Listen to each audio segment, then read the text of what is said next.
وعباد الرحمن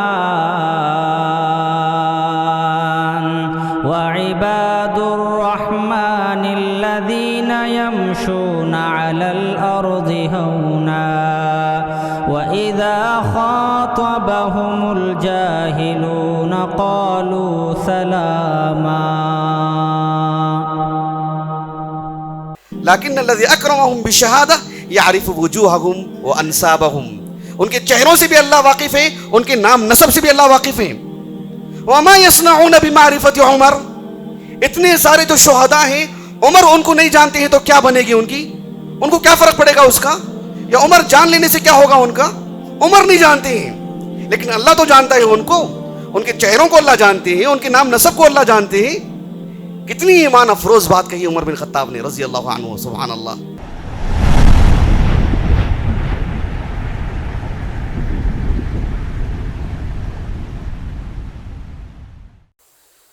ان الحمد للہ نحمده ونستعینه ونستغفره ونعوذ باللہ من شرور انفسنا وسیئات اعمالنا من يهده الله فلا مضل له ومن يضلل فلا هادي له اشهد ان لا اله الا الله وحده لا شريك له واشهد ان محمدا عبده ورسوله يا ايها الذين امنوا اتقوا الله حق تقاته ولا تموتن الا وانتم مسلمون يا ايها الناس اتقوا ربكم الذي خلقكم من نفس واحده وخلق منها زوجها وبث منهما رجالا كثيرا ونساء واتقوا الله الذي تساءلون به والارحام ان الله كان عليكم رقيبا يا ايها الذين امنوا اتقوا الله وقولوا قولا سديدا يصلح لكم اعمالكم ويغفر لكم ذنوبكم ومن يطع الله ورسوله فقد فاز فوزا عظيما اما بعد فان خير الحديث كتاب الله وخير الهدي هدي محمد صلى الله عليه وسلم وشر الأمور محدثاتها وكل محدثة بدعة وكل بدعة ضلالة وكل ضلالة في النار۔ حاضرین جمعہ اور پردہ نشین خواتین اسلام، آج شمسی اعتبار سے اگست کی 13 تاریخ ہے اور 2 دن کے بعد ملکی سطح پر سبھی لوگ جشن آزادی مناتے ہیں۔ مجھے اسی مناسبت سے آج کے اس خطبہ جمعہ میں 2 باتیں رکھنی ہیں۔ پہلی بات یہ ہے کہ بحیثیت مسلمان جہاں ہم یہ جانتے ہیں یا سمجھتے ہیں، معلوم کرتے ہیں کہ اللہ سبحانہ و تعالیٰ پر ایمان کیسے ہونا چاہیے، نمازیں کیسی ہونی چاہیے، معاملات کیسے ہونے چاہیے، وہیں بھی یہ جاننا چاہیے کہ وطن سے محبت کا اسلامی معیار کیا ہے۔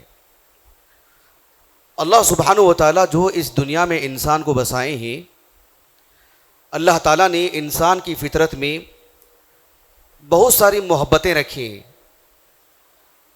جیسے انسان اپنی بیوی سے، اپنے ماں باپ سے، اپنی اولاد سے، مال سے، بہت ساری اور اچھائیوں سے انسان محبت کرتا ہے، اپنے وطن سے بھی، اپنے ملک سے، اپنے صوبے سے، اپنی گلی سے محبت کرتا ہے دوسری گلی کے مقابل۔ یہ اللہ سبحانہ و تعالیٰ نے انسان کی فطرت میں رکھا ہے، اس کو ثابت کرنے کی ضرورت نہیں ہوتی ہے۔ ہر انسان جہاں پیدا ہوتا ہے اس علاقے سے اس کی محبت فطری ہے۔ اللہ کے رسول صلی اللہ علیہ وسلم ہر باب میں جہاں ہمارے لیے نمونہ ہیں، آپ علیہ الصلوۃ والسلام اس وطنی محبت میں بھی ہمارے لیے نمونہ ہیں۔ اللہ کے رسول صلی اللہ علیہ وسلم کی جو مکے سے محبت تھی یا پھر ہجرت کرنے کے بعد مدینے سے جو محبت تھی، اہل علم تو یہی بتاتے ہیں کہ وہ ایمانی محبت ہے۔ مکے سے جو محبت ہے، مدینے سے جو محبت ہے، یا آج مسلمان جو محبت کرتا ہے، ایک ایمانی محبت ہے۔ لیکن ایمانی محبت کے ساتھ ساتھ اہل علم نے اللہ کے رسول کی اس محبت کو بنیاد بنا کر وطن کی محبت بھی ثابت کی ہے۔ آپ دیکھو، امام ابو عیسیٰ ترمذی رحمہ اللہ اپنی السنن کی ابواب المناقب، جو سب سے آخری کتاب ہے سنن ترمذی کی، اس میں ایک حدیث مبارکہ لائے ہیں اور باب قائم کیا ہے، باب فضل مکہ، مکے کی فضیلت بتانے کے لیے۔ اللہ کے رسول صلی اللہ علیہ وسلم جب مکے سے آپ کو نکالا گیا اور آپ ہجرت کر کے مدینہ جا رہے تھے، تو آپ صلی اللہ علیہ وسلم نے مکے کو دیکھ کر یعنی کعبۃ اللہ کو، کعبۃ اللہ کی طرف رخ کر کے آپ نے کہا تھا کہ ما اطیبک من بلد واحبک الی، یعنی تجھ سے زیادہ، مکے سے خطاب کرتے ہوئے کہا، تجھ سے زیادہ پاکیزہ اور تجھ سے زیادہ عمدہ اور تجھ سے زیادہ محبوب علاقہ میرے لیے کوئی نہیں۔ یہ آپ علیہ السلام جب مکے سے مدینے کو جا رہے تھے، آپ مکے میں 53 سال تھے، چھوٹی موٹی عمر نہیں۔ تصور کر کے دیکھیں آپ، اگر کوئی اس علاقے کا ہو اور اس کی عمر جو ہے 55-60 سال ہو رہی ہو، ذرا اندازہ لگائیے اس کی محبت کیسے ہوگی اس علاقے سے۔ 53 سال شمار کیجئے ایک ایک کر کے۔ 53 سال کی عمر میں جب اللہ کے رسول وہاں سے نکلے تو آپ نے یہ کہا ما اطیبک من بلد واحبک الی، کہا کہ ولولا ان قومی اخرجونی ما سکنت غیرک، اگر میری قوم مجھے یہاں سے نہ نکالتی تو میں تیرے اس علاقے کے علاوہ کہیں اور سکونت اختیار نہ کرتا۔ یہ جذبات اللہ کے رسول کی ہم آپ کو سنا رہے ہیں، اس گہرائی سے کیسے سنا سکتے ہیں بتائیے۔ یہ حدیث سندن صحیح ہے، شیخ البانی رحمہ اللہ نے صحیح کہا ہے اس حدیث کو۔ اس حدیث کی روشنی میں اہل علم نے جہاں یہ بتائے ہیں کہ مکے سے محبت ایمان کا تقاضا ہے، وہیں پر یہ ہے کہ ایک علاقے سے محبت جہاں جو انسان رہتا ہے وہ فطری ہے، وہ اس کو ثابت کرنے کے لیے کوئی دلیل نہیں دی جاتی۔ یہ سوال ہی غلط ہے کہ کسی بھی شخص کو اس کے وطن سے محبت سے متعلق کوئی ثبوت مانگا جائے، یہ فطری چیز ہے۔ آپ علیہ السلام جب مکے سے مدینے کو چلے گئے، ایک حدیث آتی ہے متفق علیہ، سب کی علم میں یہ حدیثیں عام حدیثیں ہیں، صحیح بخاری میں تو کئی جگہ پر ہیں، کتاب فضائل المدینہ جو کتاب الحج کے بعد ہے، آپ اس میں دیکھو، صحیح مسلم کی کتاب الحج میں حدیث ہے۔ ام المومنین عائشہ رضی اللہ عنہا کہتی ہیں کہ جب اللہ کے رسول مکے سے مدینے کو آئے تو جو مکے کی محبت جو آپ کو تڑپا رہی تھی اور مدینے میں آپ نے جہاں سکونت اختیار کی تو کتنی وفاداری آپ نے بتائی، دیکھی اس علاقے سے محبت کا مکمل ثبوت دیا آپ نے۔ جب آپ مدینہ چلے گئے آپ نے مکے کی محبت غالب آنے نہیں دی، اب آپ کا یہ شہر ہے، یہ وطن ہے، تو آپ نے اس وطن کی محبت کی قربانی کو پورے خلوص سے بتایا۔ اللہ کے رسول نے اللہ سے دعا کی اللہم حبب الینا المدینہ کما حببت الینا مکہ او اشد، اے اللہ ہمارے دل میں مدینے کی محبت ڈال دے، اتنی محبت جتنی کہ مکے کی میرے دل میں ہے، بلکہ اتنا ہی نہیں اس سے بھی زیادہ محبت، مکے سے زیادہ محبت، اس کی محبت ڈال دے میرے دل میں، کیونکہ اب یہ میرا وطن ہے۔ آپ علیہ الصلوۃ والسلام نے پھر دعا کی اللہم بارک لنا فی صاعنا و مدنا، ہمارے سا اور مد میں برکت عطا فرما۔ یہ حدیث صرف اس پہلو سے سمجھنے کے لیے نہیں ہے کہ اس سے مکہ اور مدینہ کی فضیلت ثابت ہوتی ہے، وہ تو ہے، اس سے اہل علم نے یہ بھی ثابت کیا کہ وطن سے محبت بھی ایک محبت ہے جو فطری محبت ہے۔ آپ دیکھو مثال کے طور پر امام ابو عبداللہ الذہبی رحمہ اللہ، ہماری 1400 سالہ تاریخ کی نامور شخصیات میں سے، آپ نے کتاب لکھی سیر اعلام النبلاء، اس میں آپ نے صحابہ، تابعین، علماء، فقہاء، محدثین، نحات، بہت سارے عمراء، حکمران، ادباء، شعراء، سب کا ترجمہ حیات لکھا آپ نے۔ ایک صاحب ہیں جو علم دنیا میں القرمیسینی سے معروف ہیں، ابو اسحاق القرمیسینی۔ ابو اسحاق القرمیسینی 4 صدی ہجری کے ہیں، 337 ہجری سن وفات ہے، 330 برسات ہجری سن وفات ہے آپ کا۔ قرمیسین ایک علاقہ ہے جو اگر آپ کو سمجھانا چاہوں تو عراق کا جو جنوبی حصہ ہے نا، کویت کا اوپر کا جو حصہ، ہمزان کے قریب پہاڑی علاقہ ہے قرمیسین، یاقوت الحموی نے یہی لکھا ہے۔ اس علاقے کے ہیں وہ، اور صوفی تھے وہ، غالق صوفی، غلاۃ صوفیہ میں شمار ہوتا ہے ان کا شیخ الصوفیہ کہا جاتا ہے، اسی لقب سے مشہور تھے۔ امام ذہبی رحمہ اللہ نے ان کا ترجمہ حیات لکھا، تو امام ذہبی رحمہ اللہ نے جو غالی جو صوفیہ تھے ان کے پاس ان کا جو موقف ہے، ان کا جو نقطہ نظر ہے کہ حرام سے تو بچنا ہی ہے، لیکن مباح جو امور ہیں اس سے بھی بچنا، مباح امور سے بھی بچنا۔ جو چیزیں اللہ نے جائز قرار دی اپنے اوپر اس کو حرام قرار دے لینا، اس سے دوری اختیار کرنا، یہ ان کا ایک موقف، ان کا نقطہ نظر۔ امام ذہبی رحمہ اللہ نے ان پر رد کیا اور کہا کہ جو ہی کھانے پینے کی چیزوں سے، عمدہ لباس سے، عمدہ گھر سے، عمدہ سواری سے، کسی بھی اچھی چیز کو دیکھ کر کے اس سے محبت کرنا فطرت ہے، اس کے خلاف کیسے جا سکتے ہیں آپ؟ اس کو سمجھانے کے لیے امام ذہبی رحمہ اللہ نے کہا کہ اللہ کے رسول دیکھو ہمارے لیے نمونہ ہے، کہا کہ کانا یحب عائشہ تھا، اللہ کے رسول عائشہ سے محبت کرتے تھے، وہ یحب اباہا، ان کے والد سے بھی محبت کرتے تھے، ابو بکر صدیق سے، وہ یحب اسامہ، آپ اسامہ سے محبت کرتے تھے، وہ یحب سبطی، آپ حسن حسین سے محبت کرتے تھے، وہ یحب الحلواء والعسل، آپ کو میٹھا پسند تھا، شہد آپ کو پسند تھا، وہ یحب جبل احد، آپ جبل احد سے محبت کرتے تھے، وہ یحب وطنہ، آپ اپنے وطن سے محبت کرتے تھے، وہ یحب الانصار، آپ انصار سے محبت کرتے تھے۔ بھلا بتائیے یہ سب کون سی محبت ہے؟ کیوں کر اس محبت سے دور بھاگتے ہو؟ یہ بات کہنے کے لیے، اور کہا کہ وہ یحب وطنہ، اپنے وطن سے محبت کرنا یہ فطری تقاضا ہے، اللہ کے رسول اس میں بھی ہمارے لیے نمونہ ہے۔ ہمارے ہندوستان کے جو مشہور علماء محدثین ہیں، مولانا داؤد راز رحمہ اللہ، جو حدیث میں نے آپ کے سامنے بھیجی نا، حدیث عائشہ اللہم حبیب الینا المدینہ، ان احادیث کی روشنی میں مولانا داؤد راز رحمہ اللہ نے کہا اللہ کے رسول جب مکے میں تھے تو مکے سے محبت، ایک مثالی محبت، مدینے کو اپنا وطن بنایا تو اس سے محبت۔ مولانا داؤد راز رحمہ اللہ نے کہا کہ اللہ کے رسول صلی اللہ علیہ وسلم کی اقتداء میں مسلمان جس علاقے میں بھی گئے، جن علاقوں کو بھی فتح کیا، جہاں بھی انہوں نے سکونت اختیار کی، ان جگہوں کو آباد کیا، ان جگہوں کی سالمیت کی فکر کی، اس میں ہر طرح کی بہتری لے کر کے شہریں آباد کی، گلیاں بنائیں، اور ہر طرح کی عمدگی لے کر آنے کی کوشش کی۔ بحیثیت ایک باشندہ کسی علاقے میں کوئی اپنی طرف سے فساد کوئی انہوں نے قائم نہیں کیا۔ یہ مسلمانوں کی تاریخ کی بات انہوں نے کی، مولانا داؤد راز رحمہ اللہ نے۔ پیدا ہوئے کہیں اور جا کر کے سکونت اختیار کر لی اور اسی کو اپنا علاقہ بنا لیا، اسی سے اپنی پوری محبت۔ تو یہ بڑی اہم چیز ہے۔ لیکن جو سوشل میڈیا پر ان دنوں میں نبی کے نام پر صلی اللہ علیہ وسلم ایک حدیث جو گردش کر رہی ہے کہ حب الوطن من الایمان، وطن سے محبت ایمان ہے، یہ حدیث نبی سے ثابت نہیں ہے۔ شیخ محمد ناصر الدین البانی رحمہ اللہ نے سلسلۃ الاحادیث الضعیفہ والموضوعہ میں اس روایت کو نقل کر کے ایک تو لگایا کہ حکم لگایا کہ موضوع، اس روایت کو موضوع کہا۔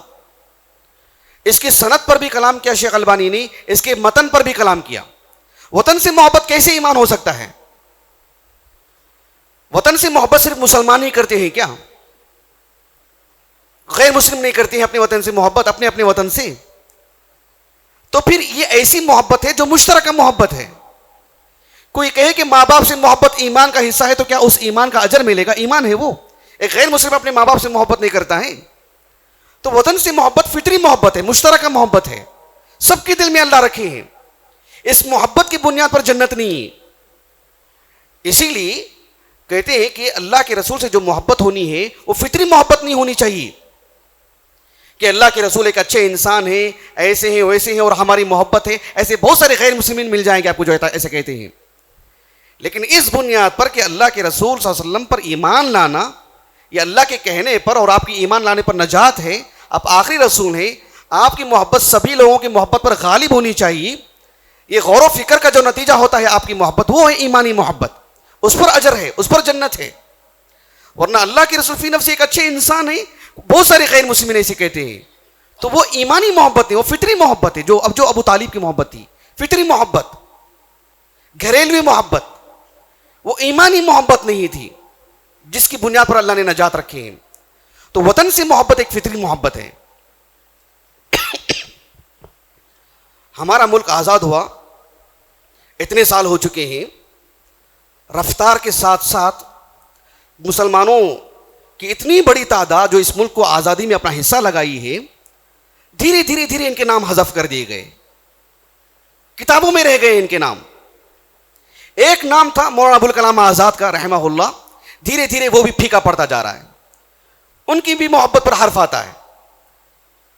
حالانکہ اس ملک میں آپ دیکھو اتنی بڑی تعداد مسلمانوں کی جو آزادی میں حصہ لی، صرف 1947 کی بات نہیں ہے، 1857 سے پہلے سے بھی، 1857 سے پہلے سے بھی مولانا اسماعیل رحمہ اللہ، شاہ اسماعیل رحمہ اللہ، ان کی جو وفات ہوئی ہے 1831 کو، شاہ ولی اللہ محدث دہلوی رحمہ اللہ سے اگر لیتے ہیں تقریباً 250 سال ہونے جا رہے ہیں، کتنی مسلمانوں کی وفات ہوئی، اس کا شمار صرف اللہ کے پاس ہی ہے، بندوں کے پاس اس کا شمار نہیں ہے۔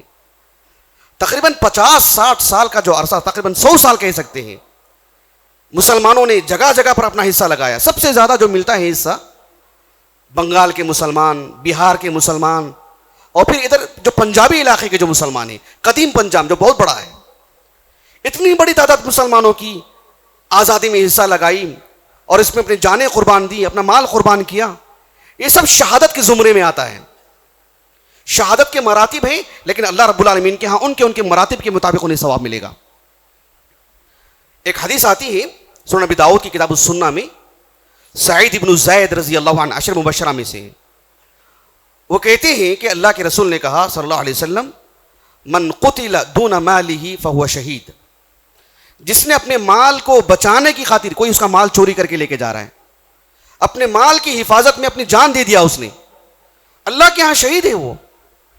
ومن قتل دون اہلہ او دون دمہ او دون دینہ فہو شہید، جس نے اپنے بیوی بچوں کو بچانے کے لیے، اپنے نفس کو بچانے کے لیے، اپنے دین کی حفاظت کی خاطر جان کی قربانی دے دیتا ہے، اس کو مار دیتے ہیں، اللہ کے ہاں شہید ہے وہ۔ اس پہلو سے اگر آپ ان 100 سال کو دیکھیں گے، 1857 سے 1947 تک کتنے مسلمانوں نے اپنی جان گنوائی، کتنے مسلمان شہید ہوئے، سبحان اللہ، اندازہ لگائیے آپ۔ اس پر احاطہ کرنا آسان ہی نہیں، اور یہ کوئی تعجب کی بات بھی نہیں۔ میں آپ کو ایک قدیم واقعہ بتاتا ہوں، اس سے تھوڑی سی تسلی ملتی ہے۔ آپ تاریخ پڑھیں گے تو آپ کو معلوم ہوگا، عمر بن خطاب رضی اللہ عنہ کے دور میں جو 10 سالہ دور ہے، کتنی فتوحات، سلسلہ وار فتوحات، پیچھے عراق کا ایک بہت بڑا علاقہ ہے جس کا نام ہے نہاوند، ہمدان، اصبہان، بصرہ، یہ سب قریب علاقے ہیں۔ آپ جغرافیہ سے معلوم کر لیں، جغرافیہ اعتبار سے دیکھ سکتے ہیں آپ۔ نہاوند بہت بڑا علاقہ، وہاں ایک حکومت قائم تھی جس کا نام تھا ساسانی حکومت۔ آپ سیرت کی کتابیں پڑھیں گے، بالخصوص جن میں آپ علیہ الصلوۃ والسلام کی نبوت سے پہلے کے جو حالات بیان کیے گئے ہیں عرب کے قرب و جوار کے، اس میں آپ کو ایران کا جو شمالی حصہ ہے، تہران وغیرہ، وہاں پر آپ کو ایک حکومت ملے گی، ساسانی حکومت، 400 سال تک حکومت تھی وہ۔ عمر بن خطاب رضی اللہ عنہ کے دور میں 21 ہجری کو وہ حکومت ختم ہو گئی، ساسانی حکومت۔ بہت بڑا معرکہ ہے وہ۔ وہاں پر بھی مقابل میں بھی جو ساسانی حکومت کے لوگ تھے وہ بھی بڑی تعداد میں، فارس کے، اور جو مسلم جو فوج تھی وہ بھی بہت بڑی تعداد میں۔ عمر بن خطاب رضی اللہ عنہ کے دور خلافت میں ہوا، یہ 21 ہجری کو فتح ہوا، بڑی ہزیمت کے بعد اور بہت کچھ تکلیف اٹھانے کے بعد۔ ایک صحابی ہیں النعمان ابن مقرن رضی اللہ عنہ، وہ اس کے کمانڈر تھے، وہ بھی اس میں شہید ہو گئے۔ نہاون فتح ہوا، مسلمانوں کو فتح ملی۔ اب جب ساری چیزوں کی خبر دینے کے لیے وہاں سے ایک صاحب کو بھیجا گیا عمر بن خطاب کے پاس، جن کا نام تھا السائب ابن الاقرع۔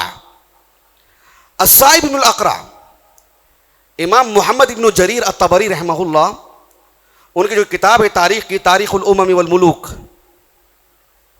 اس میں 21 ہجری کے جو حالات ہیں اس میں اپنی سند سے آپ نے اس واقعے کو نقل کیا ہے، اور یہ واقعہ سندن صحیح ہے۔ تاریخ تبری بہت بڑی کتاب ہے، اس میں بہت ساری ضعیف روایات بھی ہیں، اس کو بھی الگ کیا گیا، تاریخ تبری کو، صحیح تاریخ تبری، ضعیف تاریخ تبری۔ جو صحیح تاریخ تبری ہے اسی میں ہے یہ واقعہ جو میں آپ کو سنا رہا ہوں۔ حافظ ابن کثیر رحمہ اللہ نے بھی البدایہ والنہایہ میں 21 ہجری کے جو حالات ہیں اس میں اس واقعے کو ذکر کیے ہیں، اور تاریخ تبری کے حوالے سے ذکر کیے ہیں، اور واقعہ سندن صحیح ہے جو میں آپ کو بتانے جا رہا ہوں۔ السائب ابن الاقرع، وہ آئے عمر بن خطاب کے پاس رضی اللہ عنہ اور اس پورے معرکے کی خبر دی شروع سے لے کر آخر تک. اس میں عمر بن خطاب رضی اللہ عنہ نے پوچھا کہ کون کون اس میں جو ہے مطلب وفات پائے ہیں اس معرکے میں. تو انہوں نے جو جواب دیا وہ بڑا دلچسپ جواب تھا. ایک تو آپ نے کہا کہ اس میں اس کے جو امیر ہیں اس لشکر کی النعمان ابن مقرن رضی اللہ عنہ وہ بھی شہید ہو گئے. اس لیے کہ ابو بکر صدیق کے دور میں، عمر بن خطاب کے دور میں، عثمان بن عفان کے دور میں جتنے بھی بڑے عہدے تھے اس میں سب صحابہ ہی رہتے تھے. ابن حجر رحمہ اللہ نے لکھا ہے فتح الباری میں کتاب الجزیہ میں کہ جتنے بھی بڑے عہدے تھے سب میں صحابہ ہی کو رکھا کرتے تھے. وہ کہا کہ النعمان ابن مقرن رضی اللہ عنہ، کہا کہ وہ بھی اسے وفات پا گئے اور وہ نام گنوانے لگے. کہا کہ فلان و فلان و فلان لأعیان الناس و اشرافہم. عمر بن خطاب رضی اللہ عنہ جن جن کو جانتے تھے نا ان سب کے نام بولنے لگے کہ جو صحابہ ہیں یا وہ معروف رجال ہیں، وہ معروف سپاہی ہیں، نام بنام لے کر کے. اس کے بعد کہا کہ وآخرون من افناد الناس لا يعرفهم امیر المؤمنین. سبحان اللہ. انہوں نے کہا کہ کچھ ایسے بڑی تعداد ہے مسلمانوں کی جو اس فوج میں تھے اور وہ بھی جو ہے مطلب مقتول ہوئے، انہیں بھی قتل کر دیا گیا. لا يعرفهم امیر المؤمنین، امیر المؤمنین کو پتہ ہی نہیں کہ وہ کون کون ہے. آپ نہیں جانتے، ہم بولیں گے تو بھی نہیں جانتے. آپ نہیں جانتے، وہ بھی ایک چیز ہے. تاریخ طبری میں یہ بھی الفاظ ہیں کہ ما اصیب بعدہ من رجل یعرف وجہہ. کئی ایسے لوگوں کو ایسے زخم آئے ہیں چہرے پر کہ چہروں سے پہچانے بھی نہیں جا رہے کہ وہ کون ہیں. ہم بھی نہیں جانتے ہیں. اور ایسی بڑی تعداد ہمارے پاس لکھی ہوئی تو ہے وہ کون کون ہے، لیکن اگر ہم آپ کو نام بولیں تو امیر المؤمنین ان سے واقف نہیں ہیں. عمر بن خطاب رضی اللہ عنہ یہ سنے تو رو پڑے. آپ بکا، آپ روئے اور روتے ہوئے آپ نے کہا وَلَكِنَّ الَّذِي أَشْرَفَهُمْ وَلَكِنَّ الَّذِي أَكْرَمَهُمْ وَلَكِنَّ الَّذِي أَكْرَمَهُمْ بِالشَّهَادَةِ يَعْرِفُ وُجُوهَهُمْ وَأَنْسَابَهُم. اللہ کی ذات جس نے ان اتنی بڑی تعداد کو جو شہادت سے نوازا ہے، شہادت کا موقع عطا کیا ہے، انہیں شہید بنایا ہے. لیکن الذی اکرمہم بالشہادہ یعرف وجوہہم وانسابہم. ان کے چہروں سے بھی اللہ واقف ہے، ان کے نام نسب سے بھی اللہ واقف ہے. وما یصنعون بمعرفت عمر. اتنے سارے جو شہداء ہیں، عمر ان کو نہیں جانتے ہیں تو کیا بنے گی ان کی؟ ان کو کیا فرق پڑے گا اس کا؟ یا عمر جان لینے سے کیا ہوگا ان کا؟ عمر نہیں جانتے ہیں لیکن اللہ تو جانتا ہے ان کو. ان کے چہروں کو اللہ جانتے ہیں، ان کے نام نسب کو اللہ جانتے ہیں. کتنی ایمان افروز بات کہی عمر بن خطاب نے رضی اللہ عنہ. سبحان اللہ. کتنا حوصلہ ملتا ہے اس سے. ایسے میں یہ تو اس وقت کی بات ہے. عمر بن خطاب خلیفہ ہیں رضی اللہ عنہ، مسلم حکومت ہے، فتوحات کا دور ہے، وہاں یہ بات ہے. یہ تو اس ملک میں تو جانتے بوجھتے بھی نام مٹائے جا رہے ہیں تو کیا فرق پڑنے والا ہے اس سے. ہم بھی یہی کہیں کہ جو عمر نے کہا رضی اللہ عنہ لیکن الذی اکرمہم بالشہادہ یعرف وجوہہم وانسابہم. اللہ تعالیٰ ان کے چہروں سے، ان کے نام نسب سے واقف ہے. اس کے مطابق اللہ تعالیٰ انہیں قیامت کے دن حشر کے میدان میں اٹھائیں گے. اس کے مطابق اللہ تعالیٰ انہیں اجر دیں گے. اس کے اعتبار سے اللہ تعالیٰ انہیں رتبہ دیں گے.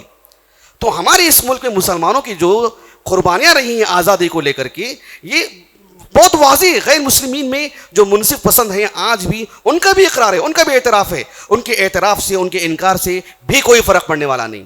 ہمارے علم میں ہے، ہم جانتے ہیں کہ لاکھوں کی تعداد میں مسلمان شہید ہوئے، اس معرکے میں شریک رہے، لیکن ہم نام بنام بول سکتے ہیں ان کے؟ ہم واقف ہیں ان کی سیرتوں سے؟ بالکل بھی نہیں.